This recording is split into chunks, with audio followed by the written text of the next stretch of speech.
Assalamualaikum warahmatullahi wabarakatuh. Waalaikumsalam warahmatullahi wabarakatuh. Kita berdiskusi bareng-bareng hanya sebagai sharing terkait budaya positif. Jangan lupa saya ucapkan terima kasih kepada Bapak Narjo SPDMPD selaku fasilitator dan Ibu Yunita Sekretaris selaku pengajar praktik di CGP. Perkenalkan, saya menyampaikan peta pilihan dulu dari tapak tangan masing-masing. Kemudian genggam orang. Kira-kira apa yang terjadi? Nah, ada input, ada proses, ada output. Filosofi pemikiran KHD, undang-undang Sisdiknas yang dibawa ada nilai dan peran guru. Gak usah ada unsur penggeraknya lah, guru aja. Kemudian kita mengarahkan ke disiplin positif. Tadi pemikiran tadi yang di awal sebelumnya. Nah, dari pemikiran-pemikiran itu kita ambil proses intinya. Saya singkat MONI pos 2. Nah, strateginya MONI pos 2. Motivasi intrinsik. Kita munculkan dari diri kita dulu sendiri. Motivasi intrinsik untuk bersikap menjadi teladan bagi murid dari diri kita sendiri. Kemudian ke anak memunculkan motivasi intrinsik juga luar biasa. Kemudian nih nilai-nilai kebajikan universal. Kita perlu pahamkan, tanamkan kepada anak-anak nilai-nilai kebajikan universal seperti apa yang kita harapkan untuk masa depan. Yang ketiga, posisi manajer. Nah, dari 5 posisi tadi hanya satu yang paling ideal, manajer. Yang ketiga, segitiga restitusi. Caranya, pengolahannya. Kita mengolah anak kasus ini, misalkan dan sebagainya. Kita pengolahannya dengan psychiatrist. Kemudian yang kelima, kebutuhan dasar manusia. Kita perlu mengetahui kebutuhan dasar manusia adalah keyakinan kelas serta budaya positif. Jadi ingat sosok dulu, ada kodrat alam. Kodrat alam itu hubungannya dengan kita bisa mengeksplor. Kemudian zaman kita juga bisa menggali nilai-nilai teknologi.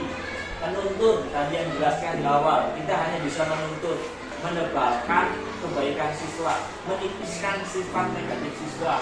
Budi pekerti ada kesimpulan. Kesimpulan dari KHD itu adalah membuat bahagia yang dari Sisdiknas itu sendiri. Pendidikan itu menciptakan suasana yang warna kuning, suasananya dan prosesnya, bukan hasilnya di dalam ini. Apa suasananya ada aktif. Selanjutnya input yang kedua dari nilai dan peran guru serta visinya. Nilai peran ini banyak. Intinya dari peran ini itu adalah berpihak pada murid. Kemudian visinya, visi yang kemarin mewujudkan peserta didik yang beriman dan bertakwa kepada Tuhan Yang Maha Esa, berprestasi, berkolaboratif dan berkarakter. Yang diharapkan konvensional atau zona nyaman yang kemarin dari Pak Budi sampaikan, saya cabut dulu. Dalam arti sih biasanya nyontek anak masalah kok. Oh, awas. Kata awas itu biasanya. Awas. Biasanya awas. Itu bisa zona nyaman karena kita sudah terbiasa mengatakan itu. Awas, kowe apa ya? Disalah siapa? Itu jadi kebiasaan-kebiasaan seperti itu. Tadinya pemikiran kita zona nyaman atau konvensional berpikir kita harapkan. Nah ini nama tadi yang jurusnya MONI pos 2. Motivasi kita munculkan, motivasi dari dalam. Nilai-nilai kebijakan universitas kita munculkan. Lebih baik banyak sekali. Posisi kita nanti sebagai manajer di sini bukan penghukum, bukan pembuat rasa bersalah, bukan teman, bukan pemantau. Nanti ada 5, tetapi posisi manajer. Dan yang selanjutnya ini restitusi.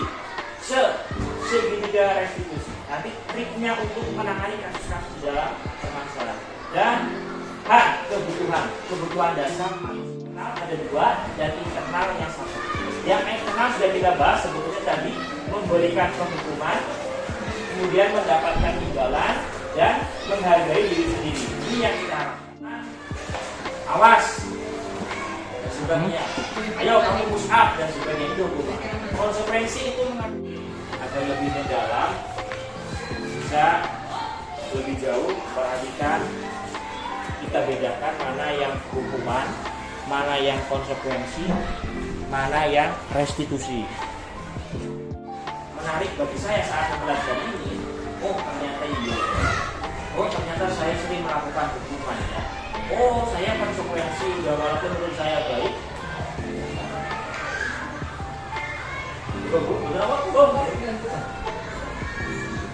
Jadi kadang kita melakukan yang baik, tapi itu merupakan konsekuensi paling ideal. Yang paling ideal adalah menerapkan identitas sukses. Kalau identitas gagal itu adalah hukuman. Jadi kalau kita menghukum mesti identitasnya gagal. Walaupun berhasil saat itu, anak tidak menemukan dampak ke depannya gagal. Itu menurut teori ini. Tapi kalau disiplin konsekuensi atau restitusi itu sukses, disiplin maksudnya. Tetapi yang paling ideal adalah restitusi.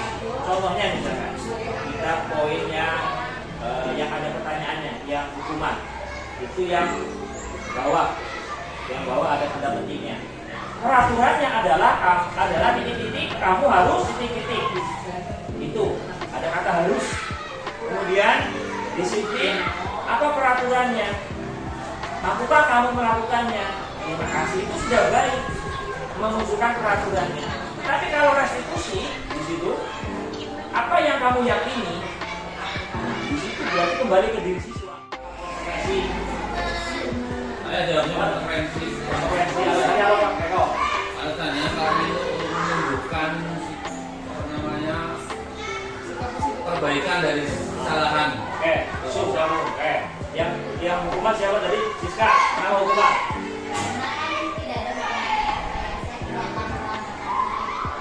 Tidak ada hubungannya.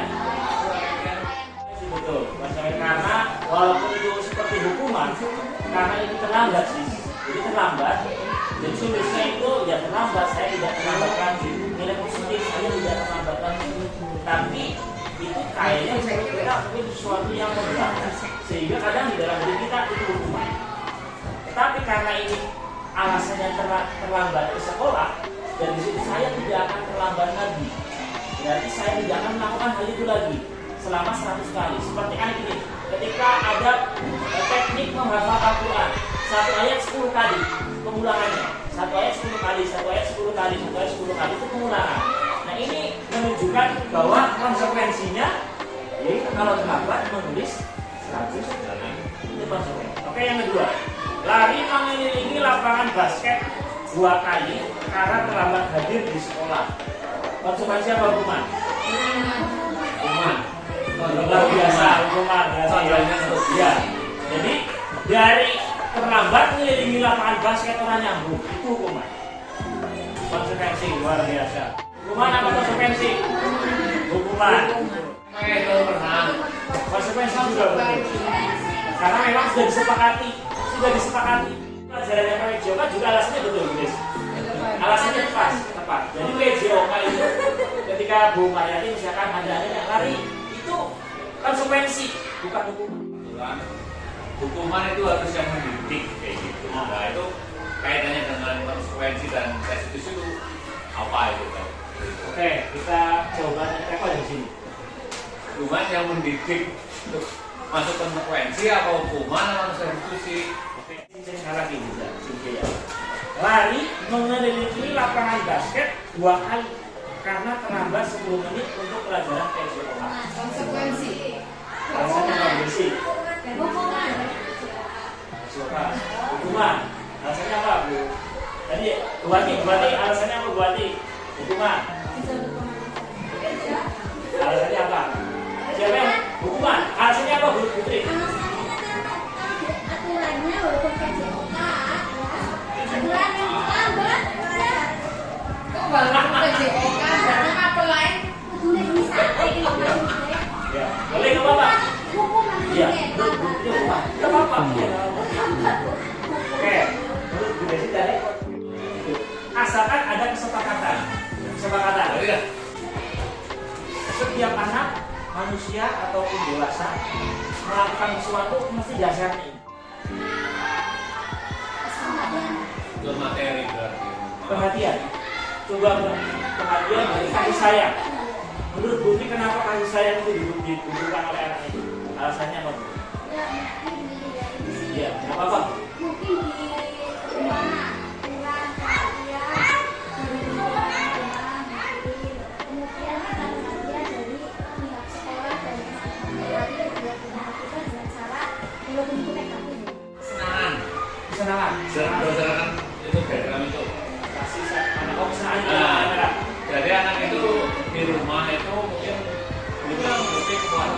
hujan. Jadi dia melampiaskan untuk orang lain, untuk memberikan kesenangan pada dirinya sendiri. Ibu guru bilang, aku tidak boleh bersenandung. Nah, fungsi kontrol restitusi. Ini yang anak-anaknya merah itu identitas gagal. Oke, restitusi apa? Apa restitusi? Restitusi itu adalah kegiatan agar tujuannya. Mari saya ulangi.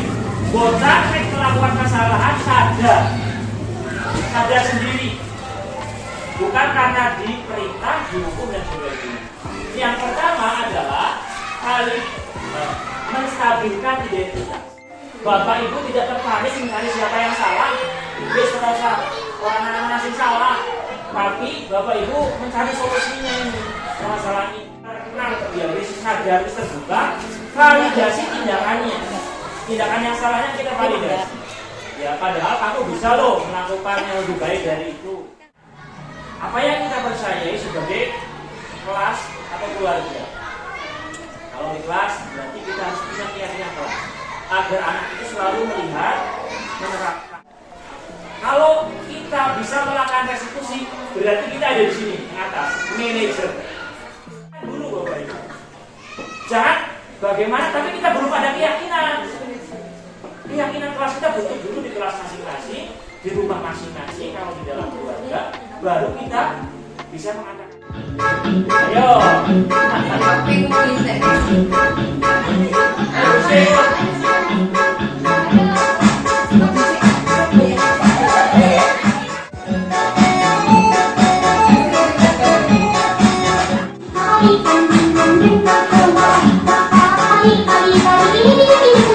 Anggap saja sekolah ini rumah kita bersama.